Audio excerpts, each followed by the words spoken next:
Assalamu alaikum dear students, how are you all? Hopefully you all will be fine and doing well.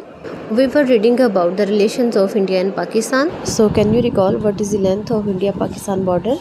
Yes, very good. Its length is 2163 kilometers. And when Bangladesh was established?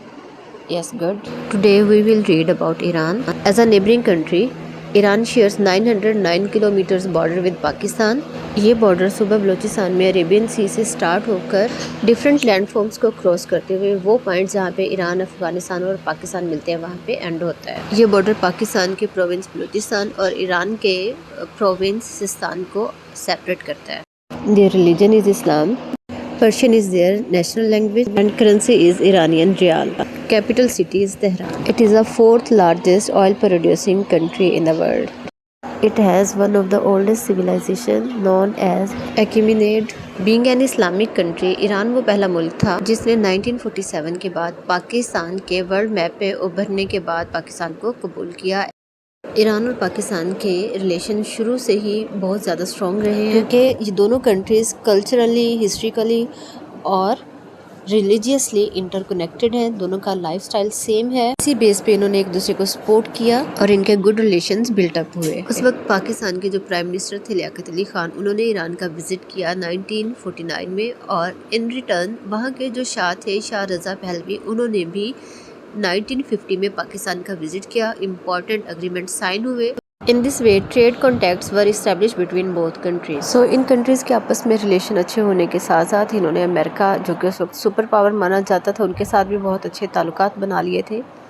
क्योंकि Russia और America के उन दिनों में आपस में conflicts थे, तो पाकिस्तान ने रशिया को ज्वाइन नहीं किया था बल्कि अमेरिका का साथ दिया था। तो इन कंट्रीज़ का मानना था कि अगर इनका किसी पावरफुल कंट्री के साथ अच्छे रिलेशंस होंगे तो इनकी इकोनॉमिक ग्रोथ कंट्रीज़ की अच्छी होगी। Then Iran, Iraq, Pakistan, Turkey and Britain signed an agreement known as Baghdad Pact, जिसका मकसद ये था कि ये कंट्रीज़ एक दूसरे को सपोर्ट करेंगे economically, politically and militarily. So it was a defense treaty which was signed in 1955 and America supported them.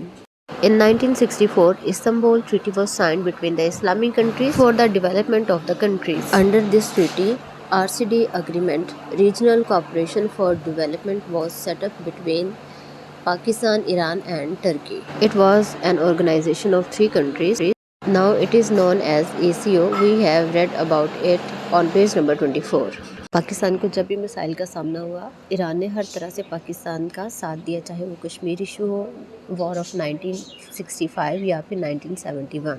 In the war of 1965 and 71, Iran rejected atrocities of India and completely supported Pakistan, not only militarily बल्कि economically, socially, morally उन्होंने support किया Pakistan. Look at this paragraph, you can make different MCQs from this. You will also solve the MCQ number 5 which is given on page number 48। जो task is here, learn it by heart. अपना और अपनी family का ख्याल रखिए, हमें अपनी दुआ में याद रखिए। थैंक यू, स्टे ब्लेस्ड, अल्लाह हाफिज़।